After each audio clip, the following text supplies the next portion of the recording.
Well, time now for the day in sport with Darren Murrah. Darren, this sounds pretty glamorous. Australia's major football awards night is currently underway. That's right, yeah, all the stars are out tonight, Janice, and good evening to you. The nation's A-League and W-League players are being recognised in Sydney tonight. The prestigious Johnny Warren and Julie Dolan medals will be awarded to the league's best players. SBS reporter Lucy Zelich is on the red carpet.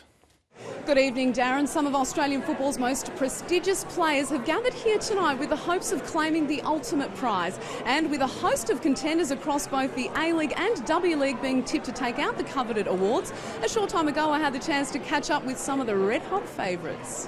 We had an unbelievable season this year, not only just me, all team, and still we have one more very important game, and we just need to be focused on the pitch to play our football, and if we play our football, we can beat everyone. It would be very humbling to win that award, but I've said it 1,000 times today, there's a million good players in the league, and a lot of players really stood up this year, new faces and old faces, and a lot of teams did well, so it's going to be a tough one, but obviously whoever wins it will be a massive privilege. So there you have it, the winners are set to be announced shortly, and Darren, I've privately been told that it's an incredibly close race, so your guess in the studio is as good as mine.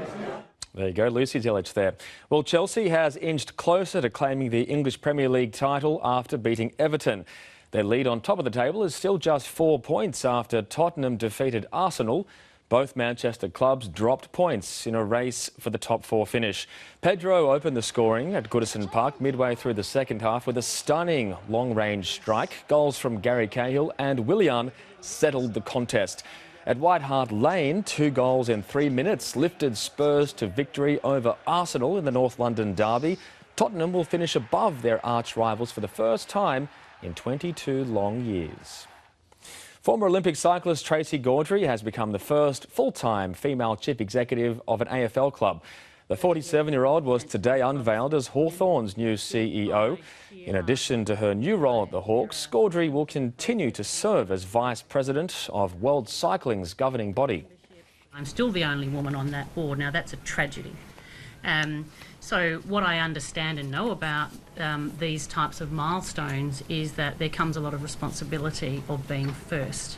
Meanwhile, Giants midfielder Toby Green is facing a 2-match ban after he was charged for striking Caleb Daniel in last Friday's win over the Western Bulldogs.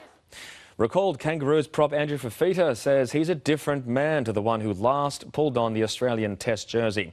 Fifita's been welcomed back from national team exile, and he'll start for the Kangaroos against New Zealand on Friday night.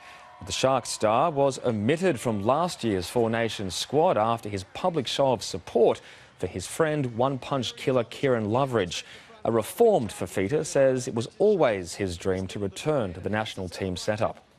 I had to earn the right to get back to where I am today. From a learning experience now, I'm not going to turn away from it now. I got it in my hands. I think at the end of the day, the ball's in my court. Meanwhile, Canberra have handed Josh Papali a 1-match NRL ban over a drink driving conviction. It comes on top of his suspension from the Anzac Test over the incident earlier this year.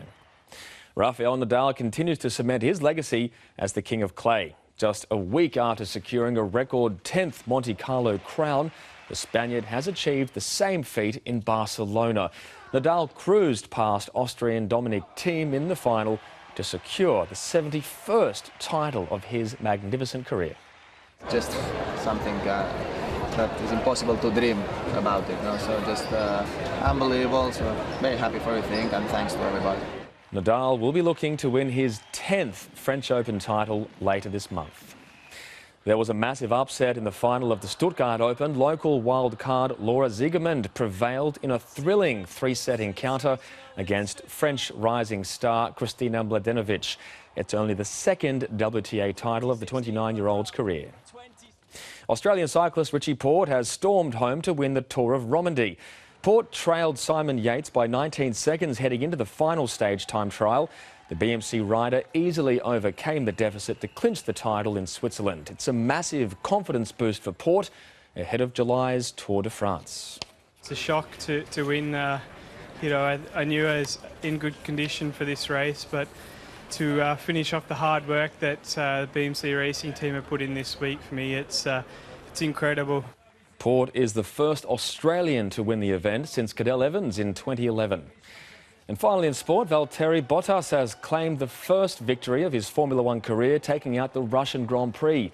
The Mercedes driver held off a late charge from Ferrari's Sebastian Vettel, crossing the line just half a second ahead of the German. Yes! Brilliant! Well done! Took quite a while, huh? More than 80 races. Now I've got my first one, hopefully first of many. Now I know how to do it.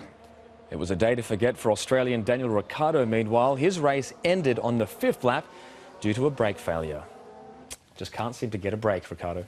Yeah, that's right. It's sad news for him. Thanks so much, Darren. Well, coming up, the weather and a rare trip to a hairdresser. How one family sacrificed flowing locks for a good cause.